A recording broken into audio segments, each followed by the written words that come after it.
Hello. ഇന്ന് നമ്മുടെ video എന്ന് പറയുന്നത് യൂറോപ്പിലെ പ്ലഗ് പോയിൻറ്റും പ്ലഗ് പിന്നിനെയും കുറിച്ചാണ്.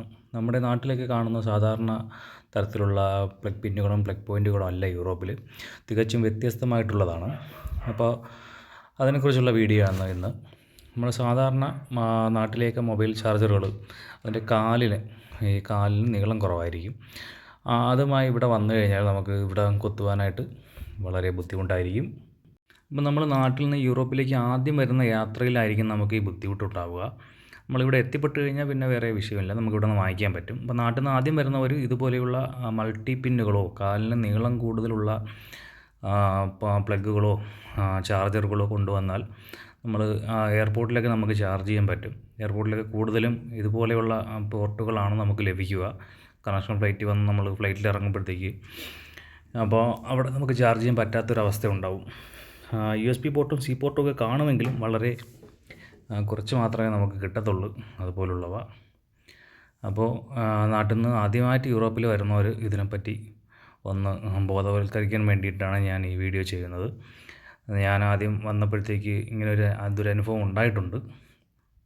യൂറോപ്പിൽ വന്നു കഴിഞ്ഞാൽ നമുക്കിവിടെ ചൂട്ടാവുന്ന തരത്തിലുള്ള ഇതുപോലുള്ള പിന്നെ എക്സ്റ്റൻഷൻ കേബിളുകളോ പിന്നെ നമ്മുടെ ഇതിൽ ചൂട്ടാവുന്ന തരത്തിലുള്ള ചാർജറുകളോ നമുക്ക് വാങ്ങിക്കാൻ പറ്റും. പക്ഷേ നമ്മൾ എയർപോർട്ടിലാണ് നമ്മൾ ബുദ്ധിമുട്ടുണ്ടാവുക. നമുക്ക് എന്തായാലും നമ്മൾ ഒരു ദിവസത്തിൽ കൂടുതൽ 1-2 ദിവസമൊക്കെ എടുത്തായിരിക്കും നമ്മൾ യൂറോപ്പിലെത്തുക. ഫ്ലൈറ്റൊക്കെ ഡിലേ ആവുകയാണെങ്കിൽ അതിൽ കൂടുതലും സമയമെടുക്കും. അതുകൊണ്ട് നാട്ടിൽ നിന്ന് വരുന്നവർ ഇതുപോലുള്ള മൾട്ടി പിന്നോ ഇത്തരത്തിലുള്ള ചാർജറുകളോ ഒന്ന് കയ്യിൽ കരുതുക. ഇവിടെ കിട്ടുന്ന പിന്നെ എക്സ്റ്റൻഷൻ കേബിളുകളായാലും ബോർഡും എല്ലാം ഈ ടൈപ്പാണ്. ഞാൻ കാണിച്ച തരത്തിലുള്ള അല്ലാതെ വേറെ പല മോഡലുകളും ഇപ്പോൾ ഈ കാണിക്കുന്ന മോഡലുകളും എല്ലാം നമുക്കിവിടെ സൂട്ടാവുന്നതാണ്. അപ്പോൾ നിങ്ങൾക്ക് പെർമനൻ്റായിട്ട് ഉപയോഗിക്കാനാണോ അല്ലെങ്കിൽ താൽക്കാലികമായിട്ട് ഒരെണ്ണം കൊണ്ടുവന്ന് ഉപയോഗിക്കാനോ അതെല്ലാം നിങ്ങളുടെ ഇഷ്ടം. അപ്പോൾ നിങ്ങളുടെ ഒരു പുതിയൊരു അറിവിലേക്കായിട്ട് ആദ്യമായിട്ട് വരുന്നവരുടെ അറിവിലേക്കായിട്ടാണ്. ഇവിടെ ഉള്ളവർക്ക് എല്ലാവർക്കും അറിയാം. അപ്പോൾ എൻ്റെ പിന്നെ പുതിയ അറിവുകളാണ് ഞാൻ ഈ വീഡിയോയിലൂടെ എല്ലാവർക്കും വേണ്ടിയിട്ട് ഷെയർ ചെയ്യുന്നത്. പിന്നെ നമ്മുടെ നാട്ടിലെ സ്വിച്ച് പോലെയല്ല, ഇവിടെ എല്ലാം ഉൾട്ടയാണ്, അതായത് തല തിരിഞ്ഞാണ്. ഇവിടെ ഓൺ പൊസിഷനിൽ നമ്മുടെ നാട്ടിലെ ഓഫ് പൊസിഷനാണ്. അത് നമ്മൾ ഓഫ് പൊസിഷനിലാക്കിയാലേ ഇവിടെ ഓണാവുകയുള്ളൂ. അപ്പോൾ ഞാൻ ആദ്യം വന്നപ്പോൾ ഞാൻ കരുതി അത് ആദ്യത്തെ 1-2 സ്വിച്ചുകൾ മാത്രം നമുക്ക് അങ്ങനെ ആയിപ്പോയതായിരിക്കുമെന്ന്. പക്ഷേ അല്ല, ഇവിടെ ഉള്ള എല്ലാ സ്ഥാപനങ്ങളിലായാലും എല്ലാ വീടുകളിലായാലും എല്ലായിടത്തെയും സ്വിച്ചുകളെല്ലാം ഇതുപോലെയാണ്. പിന്നെ കിച്ചണിൽ പാത്രങ്ങൾ കൊണ്ടുവരേണ്ട പ്രത്യേക ശ്രദ്ധയ്ക്ക് ഇവിടെ എല്ലാം ഇൻഡക്ഷൻ സ്റ്റൗ ആയിരിക്കും ഇവിടെ കൂടുതലും ഉണ്ടാവുക.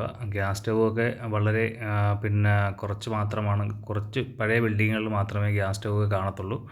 അതുകൊണ്ട് എല്ലായിടത്തും ഇൻഡക്ഷൻ സ്റ്റൗ, ഇൻഡക്ഷൻ കുക്കർ അങ്ങനെയുള്ള സാധനങ്ങളായിരിക്കും. അതുകൊണ്ട് എല്ലാവരും അതിൽ ഉപയോഗിക്കാൻ പറ്റുന്ന പാത്രങ്ങൾ, ഫ്രൈ പാനായാലും കുക്കറായാലും ബാക്കി എന്ത് പാത്രങ്ങളായാലും നമുക്ക് കുക്കിങ്ങിന് ആവശ്യമുള്ള പാത്രങ്ങളില്ല, ഇൻഡക്ഷൻ സ്റ്റൗവിൽ ഉപയോഗിക്കാൻ പറ്റുന്ന പാത്രങ്ങൾ മാത്രം കടയിൽ നിന്ന് ചോദിച്ച് വാങ്ങിച്ച് കൊണ്ടുവരേണ്ടതാണ്. ഇല്ലെന്നുണ്ടെങ്കിൽ ഇവിടെ വരുമ്പോൾ നമുക്കത് പാചകം ഉപയോഗത്തിൽ വരത്തില്ല. പിന്നെ ഇവിടെ നിന്ന് നമ്മൾ അവിടത്തേക്കാളും ഒരു ഇരട്ടിയോളം പൈസ കൊടുത്ത് വാങ്ങിക്കേണ്ടി വരും. നമ്മളെ എല്ലാ കിച്ചണിലും ഇതുപോലെയുള്ള സൗകര്യങ്ങൾ ഉണ്ടായിരിക്കുന്നതാണ്. എല്ലാ വീട്ടിലും എല്ലാ അക്കോമഡേഷനിലും മൈക്രോ ഓവനും സാധാ പിന്നെ ഗ്രില്ല് ഉണ്ടാക്കുന്ന ഓവനും എല്ലാം ഉണ്ടായിരിക്കും. ഇതുപോലെയുള്ള പാത്രങ്ങളാണ് നമ്മൾ നോക്കി മേടിക്കേണ്ടത്. അടിയിൽ ഡോട്ടുള്ള പാത്രങ്ങൾ, നോൺ സ്റ്റിക്കി ആണെങ്കിൽ അത്രയും നല്ലത്. കുക്കറിലാണെങ്കിൽ അടിയിൽ ഇതുപോലെ ഒരു ലെയറും കൂടെ സ്റ്റീൽ വരും, കാണിച്ചു തരാം. അപ്പോൾ ഇതുപോലെയുള്ള പാത്രങ്ങൾ അടിയിലൊരു ലെയറും കൂടെ സ്റ്റീൽ കാണുന്നില്ലേ, ഇതുപോലെയുള്ള പാത്രങ്ങൾ നോക്കി മേടിക്കാൻ ശ്രമിക്കുക. അപ്പോൾ ഇതാണ് ഇന്നത്തെ വീഡിയോ. താങ്ക്